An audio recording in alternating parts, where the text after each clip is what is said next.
দেখো, কথা না শুনলে এই যে একটা আমার দিকে দেখো, কথা না শুনলে বাবা কি করবে? বাড়ি থেকে চলে যাবে। কোনো বাজার করবে না, কোনো খাবার আনবে না, কোনো মজা আনবে না। ঠিক আছে, তোমার সাথে আমি কোনো কথাও বলবো না। আর কি করবো? বাড়ি থেকে চলে যাবো। আর মা বাবাদের কথা শুনতে হবে। এখন এইটা যদি আমি না যাইতে চাই, আমাকে যদি বাসায় রাখতে চাও, তাহলে কি করতে হবে বলো?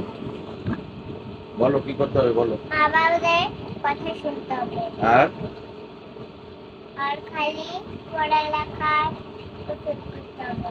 পড়ালেখা আর গোসল করতে হবে। আর কোনো চিল্লাচিল্লি করা যাবে না। হ্যাঁ হুম? হ্যাঁ দাদু যেন না বকে, তাই না? ঠিক আছে তো? হ্যাঁ মনে থাকবে?